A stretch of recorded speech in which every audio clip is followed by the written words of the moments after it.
Hello, this is the Fiction Nonfiction podcast from Literary Hub, where we believe that every issue in your Twitter feed or on the evening news has already been tackled somewhere in literature. I'm Vivi Ganeshananthan, also known as Sugi, author of the forthcoming novel, Brotherless Night. And I'm Whitney Terrell, author of the novel, The Good Lieutenant. And this is the episode that no one wants to do. I was going to say, your hello sounded a little wan Hello. there for good reason. Hello. Goodbye. I'm sorry. And yet we have to keep doing this episode again and again, over and over. So we're recording this episode on Friday, June 3rd at 1 p.m. Central Time. And as of this moment, the most recent mass shootings in the United States are at the Warren Clinic in Tulsa, Oklahoma, where 5 are dead, at Robb Elementary School in Uvalde, Texas, where 19 children and 3 adults are dead, at the Laguna Woods Church in Orange County, California, where 1 was killed and 5 were injured, and the May 14th shooting in Buffalo, New York, where a white shooter targeted Black Americans, killing 10 and wounding 3. Jiminy Christmas. Yeah. It's been an astonishing period of time.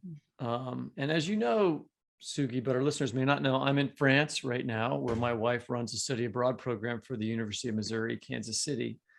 We're in Lyon. And it is hard to describe just how weird and otherworldly these shootings look and feel from here when you have to get a hunting or sporting license to own a gun. And in order to do that, you have to pass a psychological evaluation. So you're telling me they don't just give assault rifles to anyone who shows up at Walmart? No. And your gun has to be registered or you face a very hefty fine. And still, France has had mass shootings, just not in the kind of like everydayness that it happens in America. The last big one happened in 2015 during the 2015 Paris attacks, which was a terrorist attack, which also happened when I was here. But the assault weapons used in that attack were already illegal in France. And that was 7 years ago, and France has tightened its gun laws since then. I think all of us have listened to discussions of how uniquely bananas politics in America makes us the world leader in gun ownership and in mass shootings, talk about American exceptionalism. And we may touch on that, but since these politics seem, at least at the moment, unlikely to change, we wanted to talk to someone who is an expert in the ways that we can talk about and write about gun violence. And specifically, we're thinking about how to talk about it when we're addressing children. It seems like teaching children, and I have children, how to think about and cope with gun violence should not be a thing. And yet it is. And to help us navigate that subject, we're thrilled to welcome Amye Archer. Amye Archer holds an MFA from Wilkes University. Her memoir, Fat Girl Skinny, was published in 2016. Her co-edited collection with Loren Kleinman, My Body, My Words, received praise from Bustle, Bust, and the Brooklyn Rail. Amy's writing has appeared in Pank, Poem, Memoir, Story, The Citron Review, Brevity, and Long Reads. She received a notable in Best American Essays 2016, edited by Jonathan Franzen, and her anthology, If I Don't Make It, I Love You, Survivors in the Aftermath of School Shootings, co-edited again with Loren Kleinman, came out in 2019. Amye, welcome to the show. Thank you so much for having me. Thanks for being here. This anthology is a collection of 60 stories covering 50 years of shootings in these great United States. I have to say, it was an incredibly moving book to read, just very, very difficult. And in the way that it goes chronologically backward, you're like, oh my God. And then Columbine is so late in the book. You're like, holy crap, I can't believe it. There's a real power in structure. I'm a believer in structure in fiction. And I think that the way that you organize this structurally was very powerful.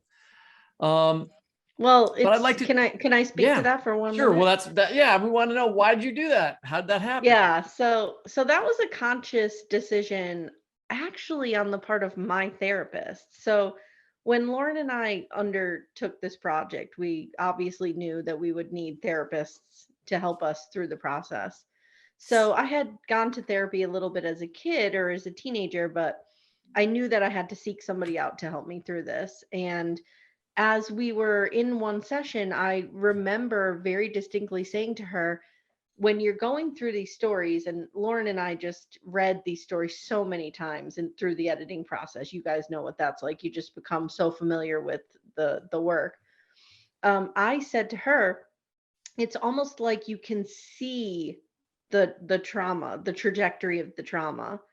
And you can see it growing and growing and growing and becoming more and more urgent. And that was kind of, I wanted to kind of show the longevity of how it starts, the narratives echo that urgency in the beginning, and then how that trauma settles in as we go through the years. So that's why, so it was her idea. She said, you should absolutely structure the narrative that way and start with, at the time we were going to start with Parkland. And then while we were working on the book, there were 2 more shootings. So they became chapters as well. So it was, we really wanted the reader to kind of feel like this trauma doesn't go away. It just kind of settles into you and sets up camp there. And that hopefully that shines through in the narrative.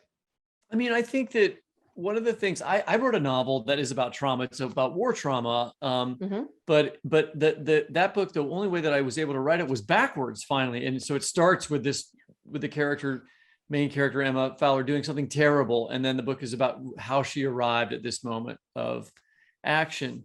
And trauma generally in literature is connected to dislocation of time, because I think that traumatic events cause a kind of dislocation of time, right? So if you think of Catch-22, the traumatic event in Catch-22 is dislocated in the time structure of that novel, the killing of the character Snowden, if I'm remembering correctly. And so I can give many. Juan Rulfo's novel, Pedro Páramo, is like dislocated in time. And so it's a way of approximating the way that I feel like America is dealing with the trauma of these events with a kind of dislocation of time that I think that your book starts to make clear. Yeah, and it's interesting that you mentioned Columbine specifically, because I think a lot of us use that as some kind of touchstone and think that that was the first mass shooting in a school in this country. And it wasn't, as you see from the book. There's many chapters after Columbine in our book and many before. And so I think it's interesting that we all kind of collectively go there. And this is kind of a fight that I have a lot. I'm always fighting on Twitter and Facebook and everywhere. I'm always in a social media fight with somebody about this issue. And, a lot of people just point to Columbine and think that that's where it started. And it absolutely accelerated after Columbine. But there were in those early 90s, in that decade, we were beginning to see sort of the pattern that emerged later of these young men. When I was researching this, I said, if I have to type the sentence one more time, X took his parents' gun to the school and shot his classmates. Like that was the pattern in the 90s shooting. So Thurston Heath High School, Bethel High School, you had all of that, very similar. So we were starting to see, I think, the emergence of this suburban school shooting that we have unfortunately become so familiar with now. It's interesting. Like I remember, I remember watching White Elephant, and at the time that Columbine happened, as you say, like thinking that it was the first such instance, and then reading Joanne Beard's essay, The Fourth State of Matter, which is about the shooting at the University of Iowa, and which is also in your book, and realizing, oh my God, that was sort of the first moment when I realized that there was violence that predated I don't know, like, of course, like my limited knowledge of it. Which we talked about that essay on the podcast, haven't we? And we also had Jim Shepard on in an earlier version, like a number of years ago, to talk about his story, his novel that was based on the Columbine shooting. Yeah. And I think and yet also with even with all of this material out there, I think one of the hardest things, and one of the reasons I think we wanted to do this episode, was to think about like one of the tasks that we now have is to talk to our children about this violence, children who are vicariously traumatized by hearing about school shootings, by being adjacent to them, by surviving them. And so, I mean, that's obviously not vicarious, but I mean, I had actually even a hard time talking about taping this episode in front of the children that I know. I was like, we're taping the podcast tomorrow. What is it about? And then I just left the room. I just left. And And throughout the book, you refer to your own children, twins. And I would love to hear you talk a little bit about how you talk to them about what happened. And I guess most recently, of course, you're joining us in the wake of the shootings at Robb Elementary in Uvalde, Texas, which has gotten a huge amount of coverage. There have been other shootings since that shooting. And we're taping this on Friday, June 3rd. And how, especially after having worked on this project, how do you talk to your children about each incident of violence and then the ongoingness of it? I mean, it's interesting because I remember when we were working on this book, there was an author who wrote a book about West Nickel Mines shooting, the shooting that happened in the Amish schoolhouse here in Pennsylvania. And he told us that his daughters were young at the time and he had to go to a hotel when he was working on that book because he couldn't even kind of bring it into the house. And I felt that. I felt that while I was working on this book, I had tried to hide, I think, this issue from my kids for a very long time. And I write about that. I wrote a piece for Long Reads about that called Holding the Pain, how you kind of make this bargain with yourself when your kids are young, because my girls were 6 when Sandy Hook happened. So I said, I'm going to hold that from them because I can't put that on them. And statistically, the odds of them being in a school shooting are very slim. And I just didn't want them to have that fear. So I made this conscious effort to kind of lump that onto my shoulders and hold it for them. But with this latest shooting, which is, almost 10 years to the date, which is in all shape and form, it's a second Sandy Hook. It's interesting because I saw a real change in them. They're not scared. They're not alarmed. This is run of the mill for them. Like, they are used to hearing this. And that to me is more heartbreaking than if they reacted emotionally, I guess. Whereas I'm just this going to be is totally now, honest, and my kids are reacting that exact same way. Like, I haven't talked to them about this. They know about it. Yep. There's not any reason for us to discuss it. Yep. I don't know what else to do. I was thinking of this, Whitney. Like, could you imagine being 15 years old and having this happen? Like, I think as a kid, as myself, I would have been sort of hysterical or very upset. So that just shows you like how not isolated this is for them. They've grown up with this. This is their life. They've grown up doing active shooter drills. It's part of this country for them. And it's really, so to get back to my kids. So the morning after the shooting, they had been in trouble by me for something. They were acting up at school and getting in a fight with each other. One of the perks of having twins. So I had taken their phones from them and they weren't allowed to bring them to school. And that morning, Penelope said to me, "Can we have our phone back? Because what if there's a shooter in our school?" And I carry a lot of very specific details about these shootings. Like, I kind of lock them away and don't share them with anybody because I think of them like grenades. I just don't want to hurt anybody with those details. But some of the details that I know surround or involve phones and texting with parents, and I can put myself in that place and I'm like, yes, you can have your phones. You can have your phones. Like, it was very, it's just it's so pervasive in their lives. That's the way that they think now, and it's terrifying. So I don't know if you know this, but there was actually a shooting like right next to my university a couple of weeks ago before we left for France. And my wife was in the student union. There was like a tweet came out, okay, there's an active shooter on 51st Street and Oak. And I was like, okay, here we go. I called her like, okay, we're barricaded in. And then we're like, okay, well, I'm going to go for a run. And the kids were like, she's fine. It was very weird. I'm just trying to talk about the regularization of this, but I think that's a sign of trauma. I don't think it actually is regularized, right? Like, flat affect means you're trying to process something that you can't properly process, and you're doing it the wrong way. I think that was the wrong reaction for all of us to have. I agree with that because it's almost like resignation. Yes. Yeah. Yeah.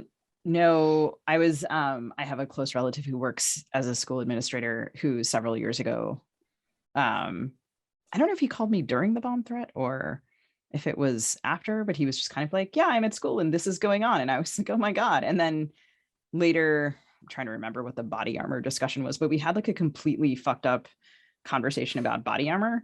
And then yesterday I was on Facebook where there was, of course, like there's a million conversations about this going on. And someone was like, oh, well, just get your kids some soft armor. And I was like, what the fuck is soft armor? What I'm is sorry that I'm that? swearing. Sorry that I'm swearing so much. And also this is, Okay. and yes, anyway. So, and then I like went and Googled soft armor and then I calculated if I could afford it. And then I was like, why am I buying, why am I Googling soft armor? That's so crazy. And, I do want to say that I did offer, I said, I'll come pick you up. And she's like, I can't leave. There's nothing you can do. And so like, okay, we'll monitor the news and that's it. You know, it's almost like you're just awake, but in a nightmare of some kind. Like it's just not even, I think defeated is a good word for it. Like you're just defeated, just kind of going through the motions. I mean, I remember, and I'll read, in a little bit about the morning of Sandy Hook. I remember that so vividly. And it was so, through the years, I look back on that and I think, boy, I had a very like hyperbolic reaction to that. But it was shocking. And I didn't have that kind of reaction to Robb Elementary. I mean, don't get me wrong, I sat in my car and I sobbed, when I heard about it. And I think part of the reason is I do practice a little more self-protection, which I know is a privilege. And I kind of try to avoid the news. And I don't necessarily avoid the news, but I avoid the political volleying because I'm so tired of it. And I said to my mother the other day, just text me if they're actually doing something. Then I'll tune into it because I can't just listen to, it can't be the Toomey Mansion all over again. Like I just can't go through that all over again. But it also seems like So you're impressively you're not desensitized considering the depth to which you submerged yourself in this material. And I mean, like Whitney, I also write about a variety of trauma and I recognize sometimes that I am quite desensitized to it. Like I'm capable of like reeling off a lot of details of things and not really thinking about, right, like your comment about grenades of information is useful when you think about like, so for example, like not only trauma informed pedagogy, but like just how do you talk to your kids, like what sorts of practices of self-care do you encourage them to adopt, and so that's, I don't know, I think that's really, it's impressive to do this work and also to not end up desensitized by it. well, it's interesting because I've been in education for 12 years and yesterday was my last day. I resigned and I'm going to be a senior writer I'm going into like a mental health field where I'm going to be tackling issues like that. Like how do we talk to our kids about gun violence? How do we talk to our kids, how do we deal with generational trauma around gun violence, which is something that's happening now. So I think that it was in a weird way, Sandy Hook was a turning point for me, but so was Robb Elementary, because I've decided that I just need to use my voice in a different way and focus more on this issue. And that's kind of what I'm doing. And I felt like I didn't have that ability when my kids were little. I think because the weight of what I was holding for all of us was so heavy.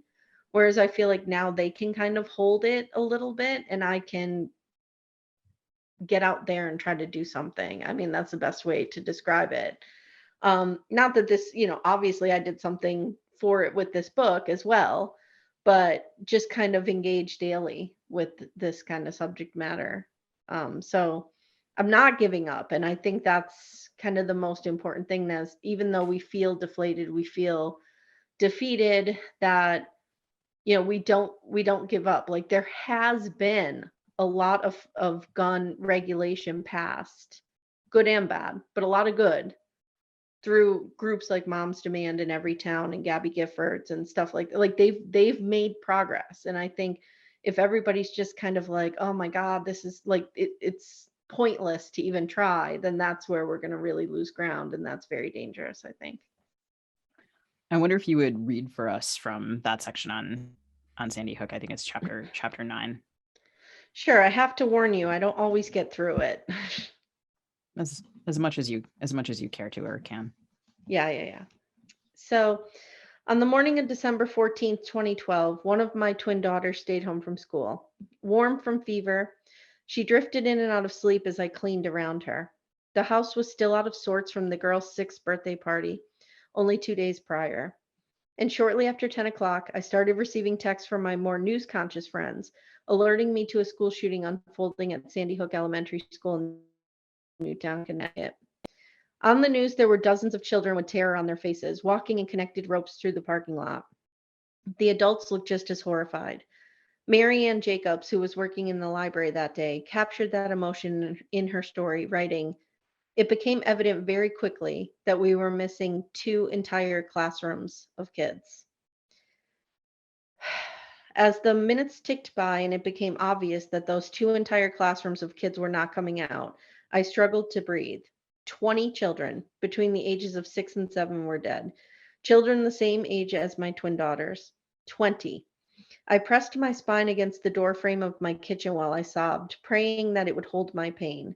I watched the unfolding coverage in drips as my sick daughter was waking, and I remember thinking she should not associate first grade with murder. By the time my other daughter came home from school, we knew more. 6 educators were also killed. We learned it was a lone gunman, 20-year-old Adam Lanza, responsible for this unthinkable tragedy, that he killed his mother in their shared home before driving to Sandy Hook Elementary School, shooting his way into the school and devastating a community. He then took his own life. At 3:16, President Obama spoke to a stunned and grieving nation, and he fought to hold back tears. In that moment, he wasn't only our president, he was also Sasha and Malia's dad. I called my mother from the bathroom, out of earshot of the girls, and I cried harder than I ever had in my life. The shooting happened on a Friday. That following Monday, the usual skeleton crew of parents personally dropping their kids at school had tripled in size. Goodbye hugs lasted longer than usual, and many parents wiped away tears. But I really recognized the magnitude of what had happened when I saw the teachers, usually cheery and bright eyed to greet our children. Those same faces were now swollen, sad, far away. And I realized in that moment what it meant to love and to lose 2 classrooms full of children. I barely contained myself as I ran back to my car, and I shook with sobs the whole way home. As the years ticked by, Sandy Hook never left me. I joined Moms Demand Action in every town in the weeks that followed and made ending gun violence a priority in my life. I moved forward, painfully aware of the 26 families who didn't have that option. Still, I could not get past it. I was obsessed over the terror those children must have felt. I obsessed over the parents grieving them. I thought often about the 2 classrooms and the others, those nearby, those close to. And when we started collecting stories for this book, I knew it had to be me to work with Sandy Hook, that this was the natural progression of something for me. I just didn't know what. One of the first stories I collected was from Alyssa Parker, the mother of 6-year-old Emily Parker, who was murdered that day.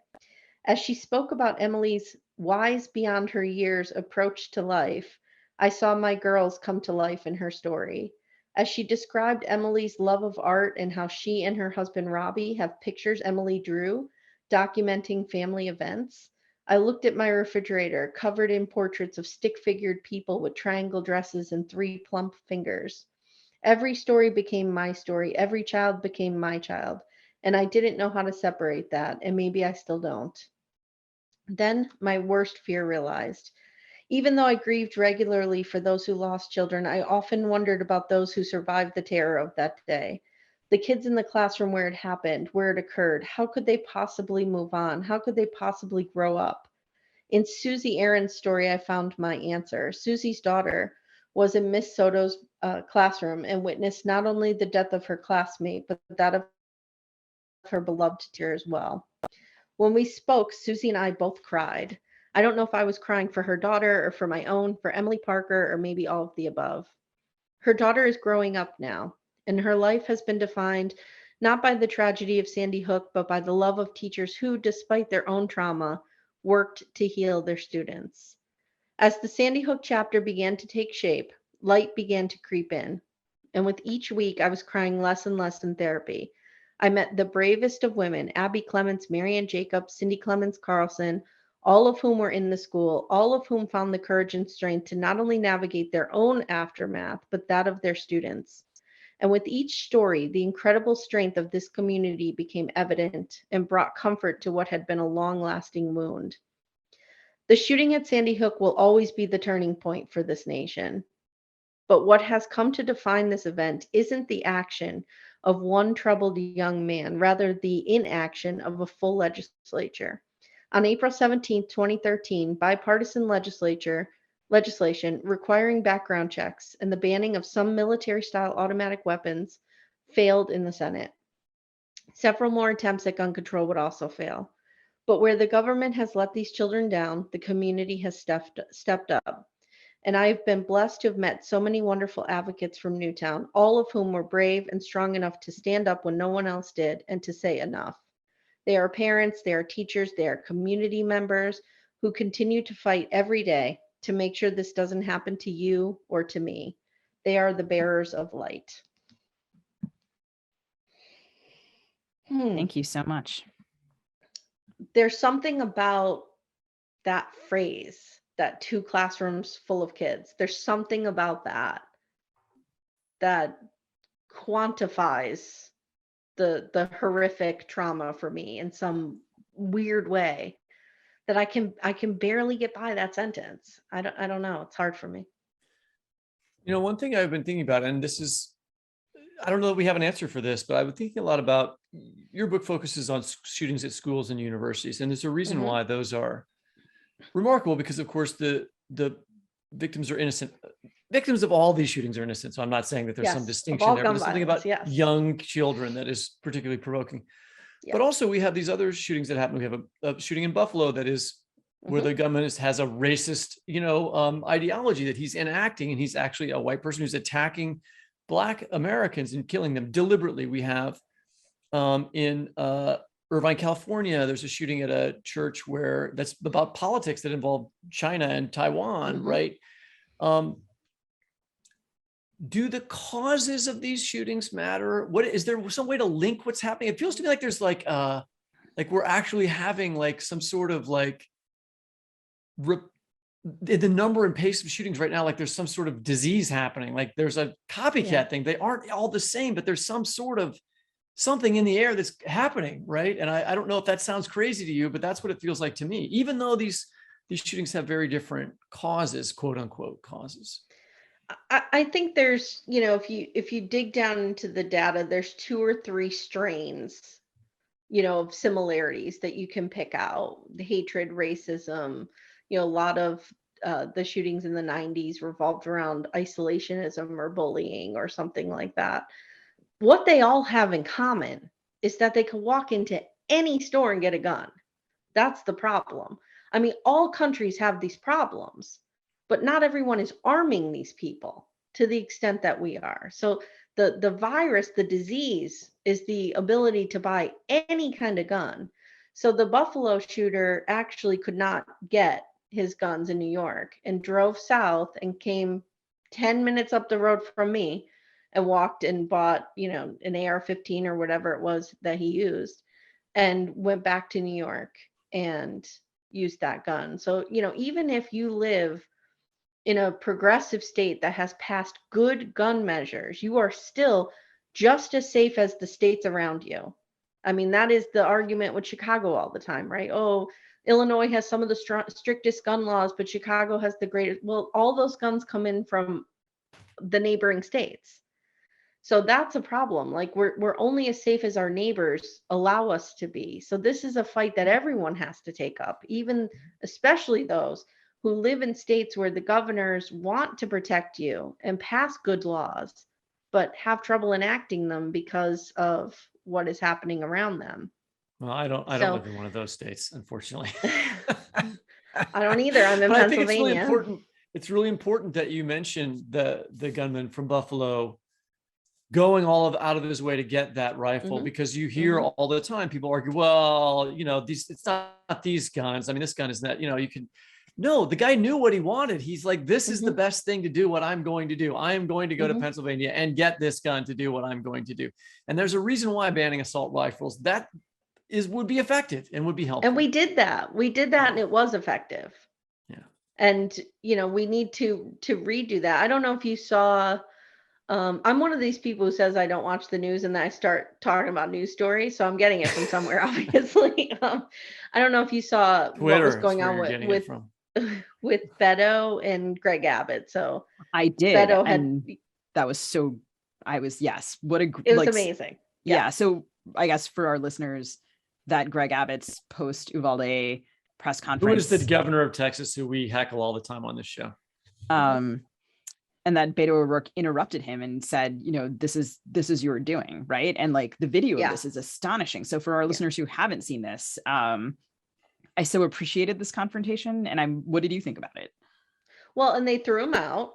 Yeah. And I mean, I thought it was amazing. A lot of the rhetoric around it is that he, took a tragedy and made it political and sunk his political career. And I said, I think that's the moment he's going to become the next governor of Texas right there. Because then he goes outside. So this is what I want people to watch. He goes outside and they interview him outside and he's all heated and he's saying all the right things. And what he said is, this kid was 18 years old. He walked into a gun store and he bought 2 AR-15s. And he said, what did we think he was going to do with them? Like, what do we think they're going to do with these guns? You buy those guns to kill more people than you can with a handgun or a rifle. That's it. And I'm not, I grew up in Pennsylvania. I live in Pennsylvania. My father-in-law is a hunter.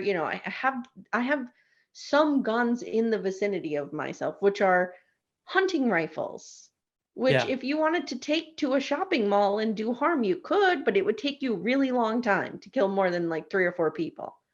That's the problem. Like, we have to get rid of those guns. They just are designed to kill people, period. And what worries me, what keeps me up at night is the people who want to hurt other people are now out arming the police. What happens when we hit that day? When they out arm the police? I read a statistic somewhere that there's enough guns in this country for every person in this country to have 4 or 5 of them. So who has all these guns? That's what worries me.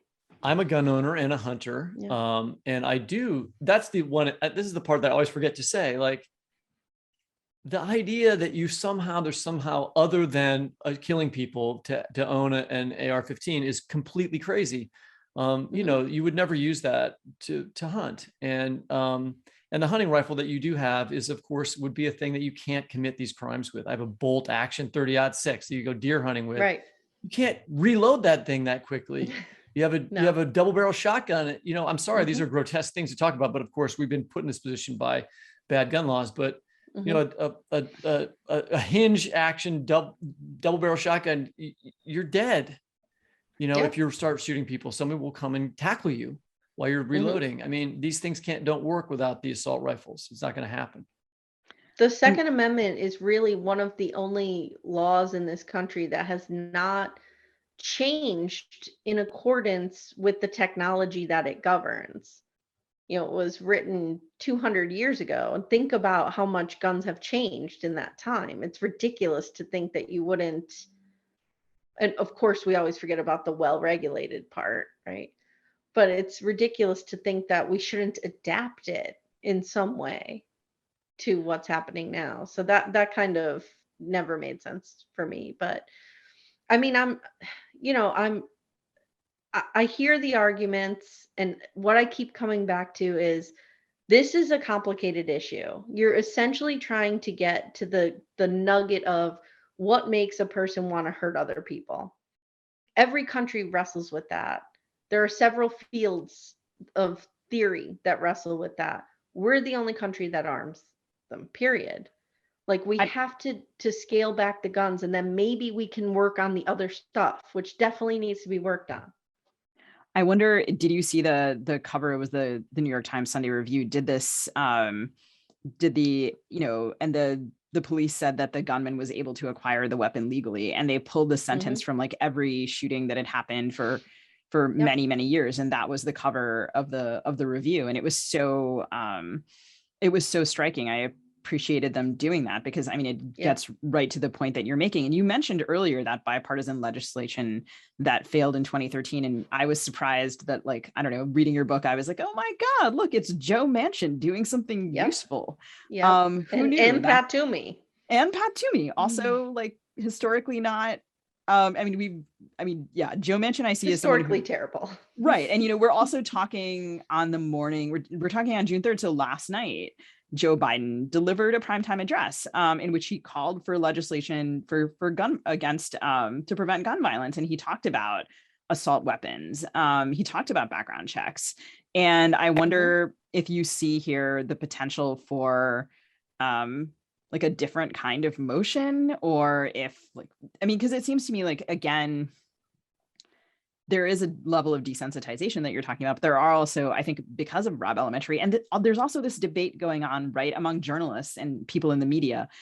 Like, generally, the media has not included images of children slain by bullets. And that's, of course, like an ethical decision. But then there's also consequences for that, meaning that like the public at large does not see what these weapons are doing to these like little bodies, my God. And so right now there's like all of these journalistic debates about, should we start showing this, because people really don't seem to get it.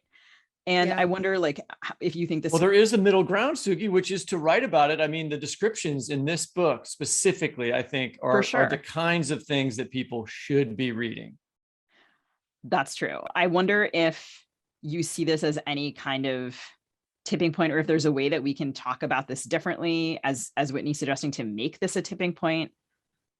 It kind of reminds me of the decision whether or not to show the caskets coming back from Vietnam, right? Definitely. I think that I've been asked this before. I've been on a panel before and somebody asked me, do you think, because I think at the time it was like around the Parkland shooting, and they were asking me, like, do you think the parents should release the photographs to the press?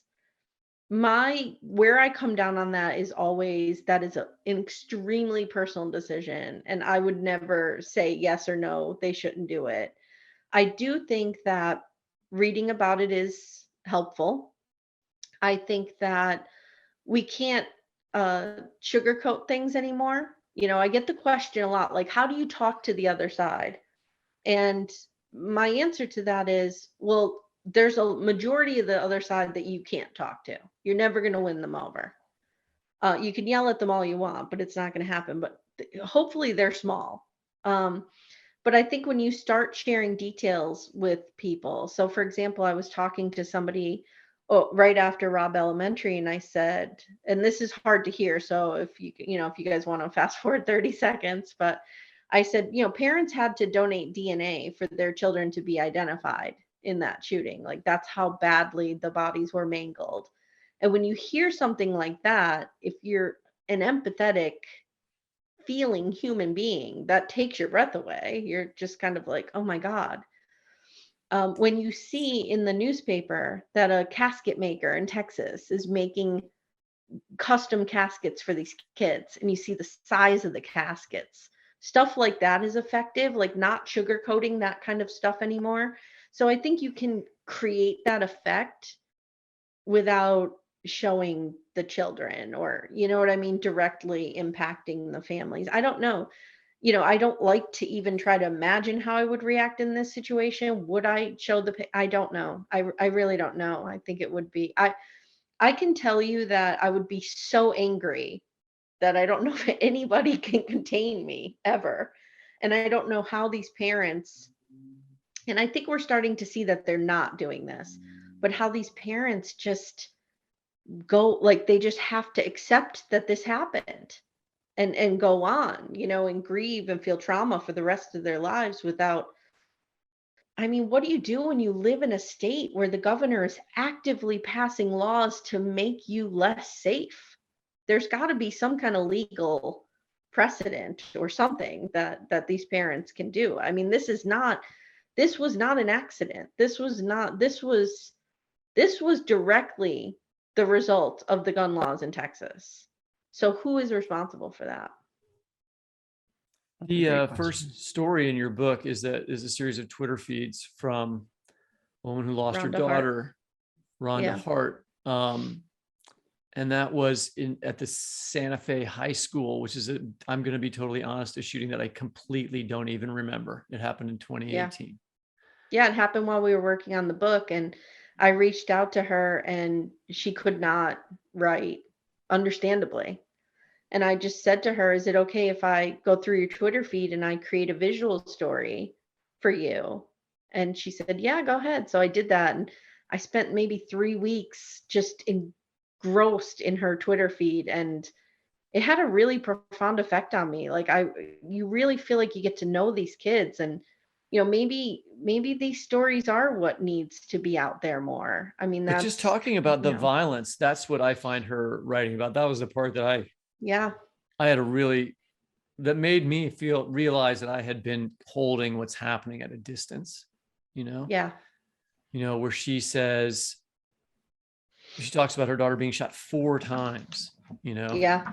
twice with a gun and with a shotgun and with a revolver. And then says, when I found out how many times Kim was shot, it shook me to the core 4 times in her torso. It ruined most of her internal organs. There wasn't anything a doctor could have done. It's just incredible. I think that I think that's the part when you start talking about, and that's what I appreciate about your collection here, that isn't coming out in the news, right? I think understanding what it's like for a parent to go see a child on a gurney, understanding in later stories that you had about Mindy Finkelstein, who survived a shooting, but her parents had to care for her, and the mother's talking about, like, I shouldn't be having to clean my daughter's gunshot wounds, and that kind of graphic reporting I thought was very useful and was moving to me in a way that I hadn't been moved before. I was really struck by. Go ahead. Sorry, I just was going to briefly mention. There's you mentioned the shooting at Heath in Oregon, and there's the part about the person who's a survivor, Jolene, a survivor of a shooting, and who has to send her kid back to the same school. Yeah. Which also I found, like, just trying to imagine myself, and going back to what you said about 2 classrooms full of students. I think the reason that sticks with me is that I'm imagining myself walking down a hall, and like the water fountains that are like short because they're for little people, and like yeah, it's one of the most, I guess, a story that best exemplifies the idea of vicarious trauma for me in this book is the story of Ted Hochhalter, whose daughter Anne-Marie was paralyzed at Columbine. And his wife, Anne-Marie's mother, who had suffered from mental illness for a long time, committed suicide by gun in a very public place only 6 months after the Columbine shooting. So when you think about, kind of the, for lack of better terms, the blast zone of this trauma, right now you have people who were in a public place witnessing a suicide by gun. That's the direct effect of another mass shooting. And I think if I've been asked a lot, like, what I want this book to accomplish. And I think what I want this book to accomplish is we need to stop thinking about this as an issue that belongs only to the victims and the survivors. Gun violence has traumatized all of us, and we need to start talking about it that way. It's our responsibility as citizens and as neighbors to the people who've suffered horrific loss at the hands of somebody with a gun. It is our responsibility to feel this pain for them, to help them hold this pain, to do something for them. And, I was very guilty of, when I began working with Sandy Hook, with the community, I was, there's this sense of ownership, like who owns the pain and who owns the trauma. And I remember just being like, I don't want them to feel like I'm kind of voyeuristic going into this, or that I'm, kind of using this tragedy for something. And then, it took me a lot of therapy and a lot of talking with the survivors in the community to realize they want us in on this issue. Like, if you have been lucky enough in this country to not lose a child or a family member to gun violence, which I doubt there's many of us, we've all been touched by it in some way. it is your responsibility to make sure that it doesn't happen again and to support your other community members. So I think we need to start thinking of this as a collective issue.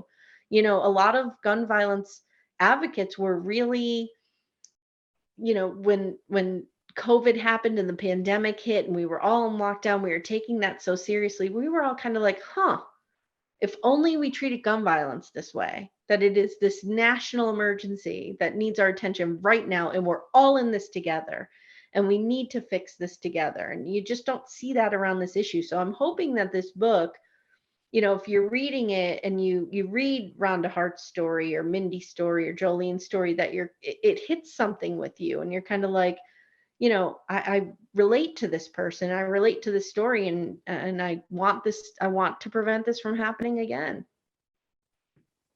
Amy, thank you so much for this conversation. We just appreciate it so much. And we want to encourage our listeners to pick up this extraordinary book, If I Don't Make It, I Love You, Survivors in the Aftermath of School Shootings. And don't forget to check out Amy's other work. Amy, thanks so much.